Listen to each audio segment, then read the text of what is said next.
Experts event is an event that has happened several times at the museum in the past, and it is an opportunity for our behind-the-scenes experts, some of our researchers and some of our specialists that deal with the maintenance of our collection, to interact with the public.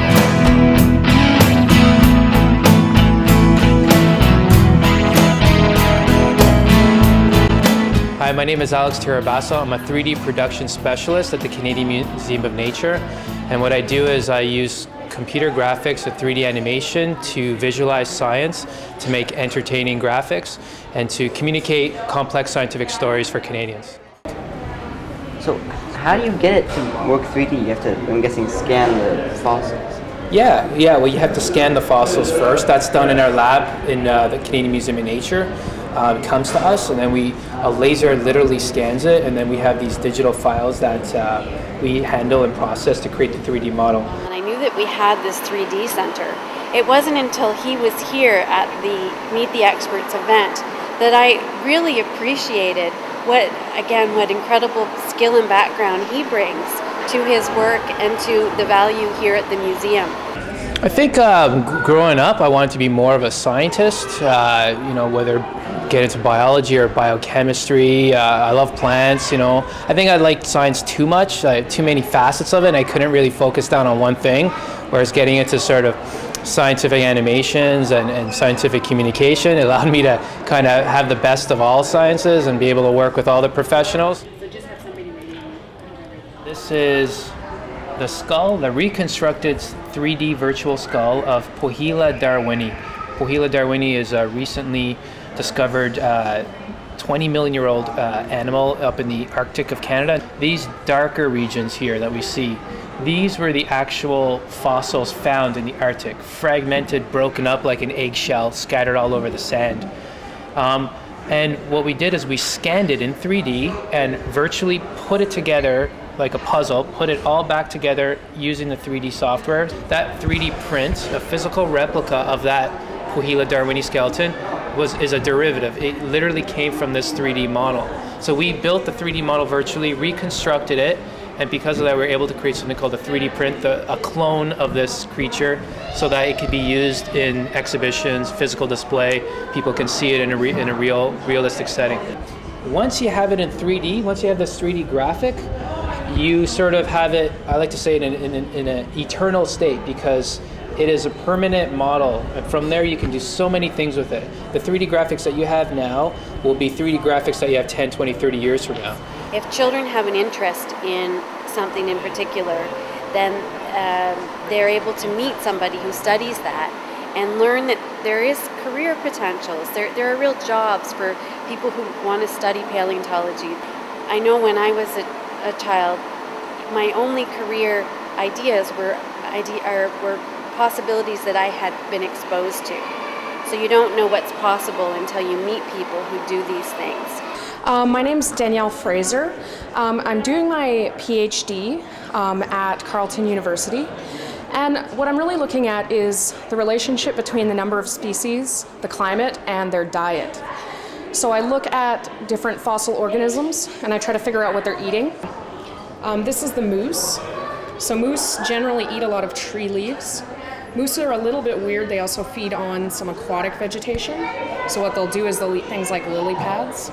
I actually find people are really interested in just what's the difference between a horse tooth and what's the difference between a moose tooth, and how can you tell what they're eating. And I just find it amazing that even like a 2-year-old is really interested in seeing that kind of thing, because I think it's because they can tie it back to having seen a horse in the past or having seen a moose in the past. So what I also do is I look for chemical signatures in the teeth. So that's called isotope testing. And so from that we can actually tell what type of grass they're eating or what type of leaf they're eating. So what we're actually testing is what did that animal, what were the chemicals brought into the hard tissues. That's interesting. You can also get an idea of temperature from that. Okay. So we do the oxygen isotopes that'll tell us how warm or cool it was during development for that animal. But I have done some work also just looking at different skulls. So if you put the horse skull together, you can see that the horse skull looks very different from something like a deer skull. Oh, yeah. So one thing here is that there's this big chewing muscle, you can see here, that the horse has. It's just absolutely massive. And compare that to a deer, there's not as much area being taken up by this muscle here. Right. And what that allows is the horse to sort of grind and chew side to side with its lower jaw. Okay. And so you can actually look through horse evolution and see that getting bigger. We can read books, you can read the exhibits, but when you actually have a real person in front of you who can tell you things you didn't even know you wanted to know, what an incredible opportunity. And that is used to charge up our camera batteries. We take lots of pictures when we're up in the Arctic of the plant life that's up there, and so we need to be able to charge up our batteries. I think Roger Bull is technically he's a DNA specialist and DNA differences. But then he started working with our botanists and he did a few field trips to the Arctic, looking at trying to do some sampling of plant populations and looking at the differences between populations. And he's hooked now. So what do you actually do? Yeah. So what we do in the Arctic, there's a team of botanists from the Canadian Museum of Nature, and we go up there. It's usually a team of 4 to 6 people, and we spend about a month, 4 to 6 weeks up in the Arctic, and we collect all the plants that we can find within a certain area. And this is really important baseline information for us to have, because the Arctic is a place of a changing climate right now. Things are changing, things are getting warmer, and so we're expecting to see changes in the plant communities as well. And so it's important for us to right now get a baseline sense of the plant communities so that we can assess that change going on in the future. I think when you are so immersed in and focused on a research project, you perhaps forget of why it's important to the general public. And when you have a young, keen person in front of you who wants to know more about what you do, it also is affirming to our researchers and our specialists. There's a plant press. Okay, so we have layers and layers of cardboard, and then in here there's plants that we flatten between sheets of paper. And then we put this out on the tundra. Hopefully it's a sunny, windy day. And then the wind in the air travels through the cardboard and dries out those plants. So then once those plants are all dry, then we bring them back to a research and collections building. Adults too have curiosity, but children are a wonderful icebreaker.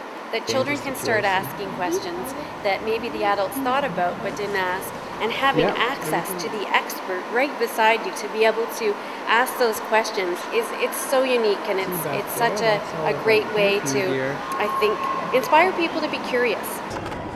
Do you study fossils? Do I study fossils? No, I don't study fossils, but some other people. Have you ever seen any fossils when you go up? Have I ever seen any fossils? Sometimes we do see interesting things.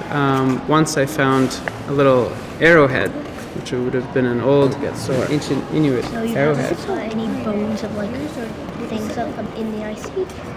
Ice Age bones? No, not so much Ice Age bones. Often I do see bones of species that still live in the Arctic, like muskox and caribou. You haven't saw any bones of like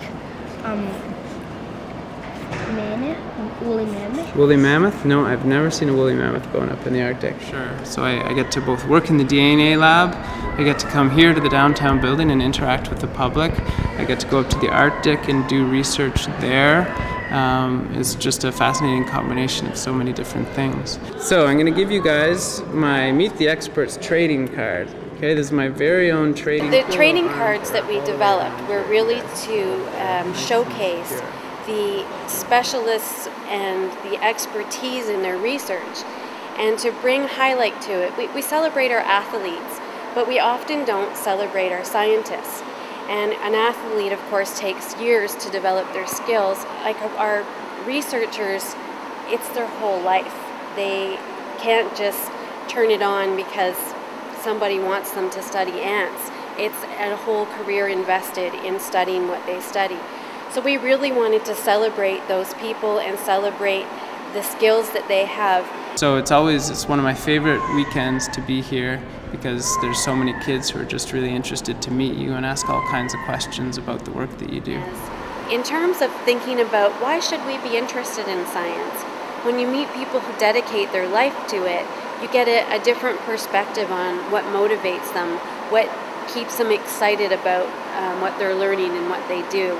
And hopefully that excitement is contagious for people to come here, but also then when they're exploring the natural world, be more observant and have more questions, and hopefully within themselves know that they have the capacity to find answers to their questions.